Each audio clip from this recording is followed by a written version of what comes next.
Hey, it's your girl April Day, and we are back. Of course, we're still here at the MLC Film Festival, and we have the pleasure of having Mr. Ariel. Stop it. Stop. See, this is the type of fun that we're having down at the film festival. So you guys are definitely missing out on meeting some amazing And sleep people. deprivation. That's also a lot of fun. So let's get right into your film, The Eulogy. Yeah, so we filmed November last year. I had an amazing cast and crew. We did 2 days of filming, and it was about a 17-minute short. I had the idea for it like 2 years ago, and it wasn't until I started putting it all together in Seattle when I was out there, came back home, and I was like, "This is the first thing I want to shoot. This is the first thing I want to work on." And I didn't really know anybody in the film scene back home. So I met up with Anthony Dane, who stars in it as Scott, and he was like, "Oh, I really love this the script. Let me put you in touch with some people." So he helped me build a crew. So if it wasn't for Anthony, thank you, buddy. This one I got made. Okay, so tell us a little bit about the film. What can we expect? What is it about? Okay. How to sum it up without giving it away? Yeah, do that. It should be fun with sleep deprivation.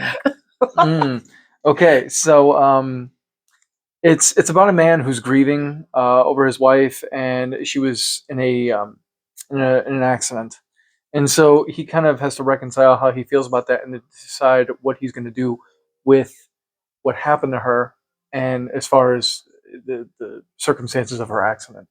So I can't. If I say any more, I give it all away, even though I gave like some of it away. So Okay, it's fine. so how did you come? You are the writer, right? Yeah. So I wrote what it. made you? Where did this come from? How did you arrive at this I that don't you wanted know. to, write it? Honestly, I think. Well, I love the fantastical. I think movies are true magic. I Hmm. think they give us the imagination, and then we as children, we grow up with these over, sized imaginations that give us all this fascinating ideas and give us the childhood we have. I also find myself very fascinated by real life, and somewhere out there, there's a real Scott, and there's a real Adrian, and there's a real Jessica that are characters in Hmm. this film, and all of them in their own way exist out there in the world, and they're all going through these things. So I think drawing off of real life is always really interesting when you realize that there are people out there living these lives, and then to kind of put that in perspective of what if you did this, what if this happened, and then what would you do about it? Kind of drawing that line between like what is and what isn't, like the morality clause. Oh, okay. So is this your first film, or do you have other No, films? I did. I've done a handful of shorts. So the first short I ever shot was in Seattle, and it won a handful of awards. I think one got like 3 awards out of that. And that was also a really small crew of like 4 cast members. And me and my buddy Luke co-wrote it, and then we did everything. We did sound, directing, lighting. It was like a 2-man crew doing everything.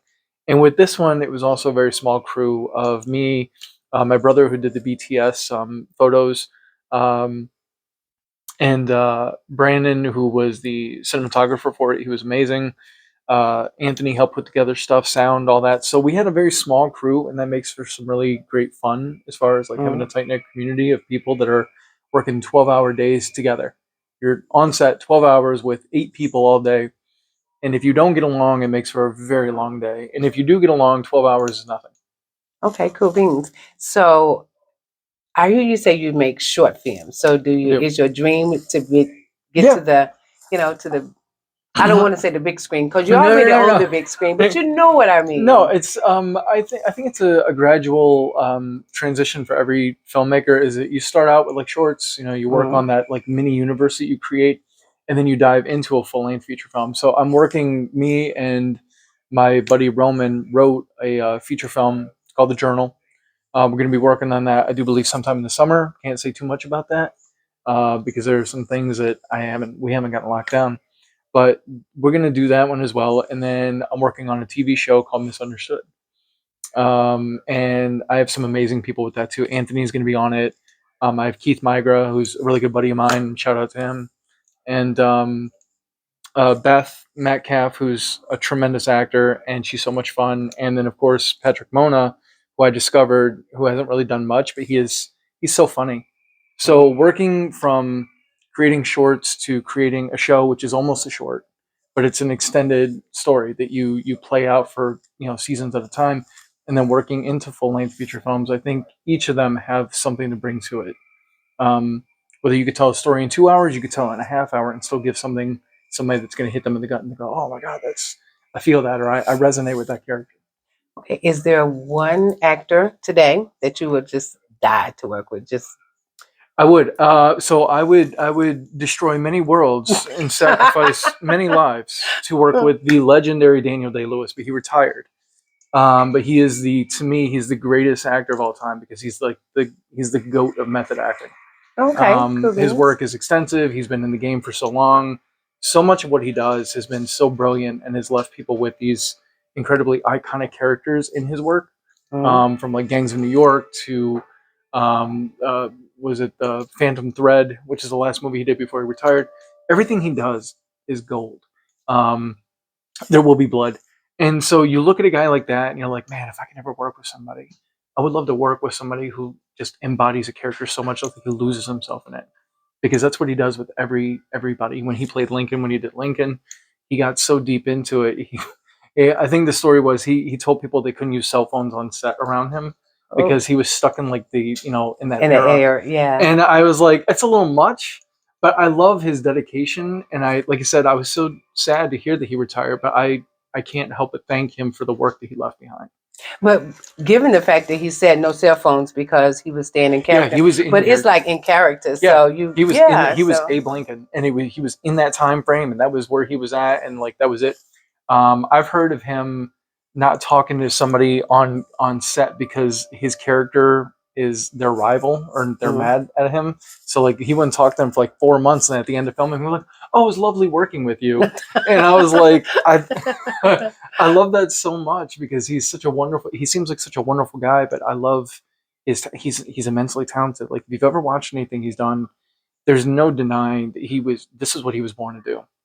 And Cool. if I could work with anybody, I work with Daniel Day Lewis. Well, there you go, Daniel. He's come out of retirement Please come out of because retirement for me. I would love to. Ariel needs you. I'll He's do anything. moving worlds, Yes, literally moving the world. I will destroy worlds for you. No, he really is. The only person that really compares to him, I think, is Christian Bale. I think Christian Bale is an amazing, and I mean, most people know Christian. He's an amazing method actor too, that comes out of that same raw talent. And when you see the work he does, from The Machinist to I think it was American Gangster, or American Hustle, he's brilliant. And so, like, if there was no way to work with Daniel, I would kill to work with Christian.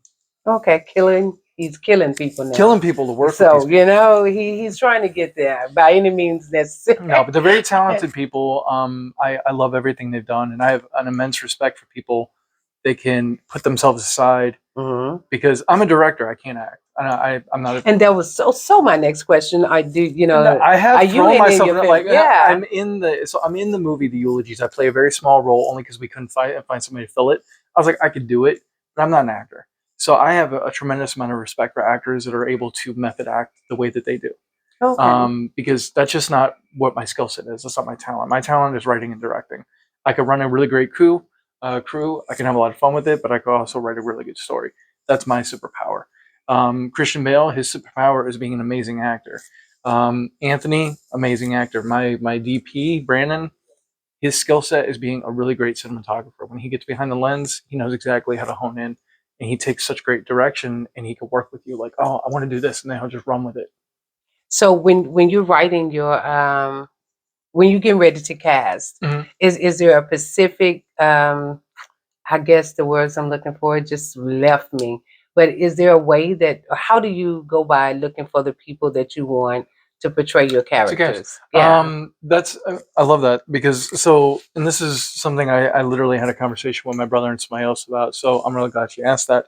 So a lot of people will cast. I notice people will cast based on physicality. So for example, you want to cast somebody that looks like the character in your head. Uh-huh. Well, that's all well and good, because like my character, Lynn, in the show Misunderstood that I'm doing, is played by Beth. Beth is a bubbly, wonderful blonde girl that's hilarious, and she's funny, and I love her to death. But she looks nothing like who she's based off, which is my best friend Wendy, who is a dark-haired Hispanic girl that I grew up with, who's sassy and witty. And I took all of Wendy's wit and sarcasm and put it into this character. But Beth did such a good job at being the character that I got to a point where I started realizing that while it's great if I could find somebody to embody them physically, I Mm-hmm. care more about you convincing me that you're that character. If you Oh, can convince me okay. you're that character over what you look like, then that's all I care about. Because what I want people to see is you being Lynn, you being Jay, you being Joey or Fuller, which are the characters on the show. And if you can do that, then I don't care. I mean, the kid that I casted for Fuller, he was supposed to be some built, yoked, gym bro. Mm-hmm. Patrick is this big around. He's a broomstick. Um, Originally, and then he got recast, so now we have Montana, and Montana is also a little bit bigger. He's like this big around, but he is hilarious. He's witty. He's got such great improv. He's got such talent. And I look at these two men that took on this character with such high energy, and I was like, they look nothing like him, but they tell me that they're him, and that's all I cared about at that point. Okay. So I mean, it's like I said, it's a great thing when you can find somebody like, oh, you look like them and you act like them. But if I had to choose between the two, I care less if you look like them. I care if you can convince me you're them. Yeah, embodying the character Yep. instead of looking like the character. Hmm. Okay, that makes more sense to me. Because Because that's what drives the story. yeah, I'd rather have somebody that can act really good Right. versus I'd rather you be Fuller than look like him and you can't act, and then at that point it doesn't yeah. translate, and then the humor's lost, the character gets lost because nobody believes you're him. You may be True. 6'4", built like a like I don't know, Superman, but if you're not funny, if you're not witty, if you don't Mm. portray this character, people are like, oh, you're just some big Yeah, dude. yeah, some dude, right, Yeah, some dude. right, yeah, just some dude. So, the eulogy is it nominated for any film today at the MLC? It did get a nomination. I think we're currently nominated for was it best mobster film, which I thought was interesting because my brother was like, "Did you make a mob film?" And I'm like, "I guess I don't know, maybe." Okay, so now I really want to watch this Yeah, I was film like, because I'm really confused. I didn't think about it until after, and I was like, did I make a mob film? I guess I did, and it translates really well. I think we were nominated for a couple other things too, as far as like best resourcefulness, because we literally had barely any budget. I mean, we worked with what we had. I had my Blackmagic camera. My DP had his camera. We used resources and props that everybody had. Mhm. So what I loved about my team is the fact that they all brought stuff together to make this. We used my brother's car for the film. Like at the end of the film, the car that they get into, that's my brother's car because we couldn't find another car. I'm like, Kevin, give me your keys. I was like, we're putting your car in the shot, and he was like, all right, whatever. And he just gave me the keys. We backed it in, and then we started blocking it out. And I mean, like, see that's the beauty of having a real team when you're working with people that really want to see something grow and do well. They're like, yo, hey, what do you need? I've got stuff at home. Do you need props? Do you need this? Mhm. I've got costumes. I've got makeup. I love that kind of teamwork because sometimes you don't get that on sets, depending on who you're working with. They're like, well, that's your problem. That's your department. I had a team of people that were just absolutely amazing. Anthony brought his own sound equipment. Um, uh, Kevin let me borrow his car. Thanks, little bro. Beep beep. Um, and then there was, and like I said, everybody else brought something to it. Hope, who never acted before, went out and bought scrubs because her character is like a nurse. So she bought scrubs, and then she did such a great job in her. Like when she had her scene, she Mhm. was so nervous, but we worked with her and she crushed it, and I love that for her. Hope, you were amazing. So I had the best time. Like by the end of the night, I was still ready to go. It was 12 hours straight, and I was still like, yo, let's go out, let's go drink, let's go party, let's go do whatever. I mean, let's go reshoot. I don't care. Well, good luck today. I Oh, hope thank you you. win your nomination, and of course, if you guys want to catch it's the eulogy, right? The The eulogies. eulogy, because I got all these names on his It's paper, got and I'm finna names. give him the text, but that wasn't his movie. We gotta have So the D in the shot. Gotta have names. exactly right. I need So sleep. yeah, he haven't slept in how many days now? No, I've Is been it up since like 1 this morning. Yeah, so I haven't really slept at all today. but he's going to get some sleep after the film festival, though, because we have an amazing time. We're down here at the Wyndham Riverfront, so you can come down here and hang out and watch some amazing films. And the eulogy will be playing tomorrow Tomorrow. at the joint. So get out tomorrow, come catch the eulogy, and meet this amazing person, Mr. Ariel, right here. And you're from Cleveland, right?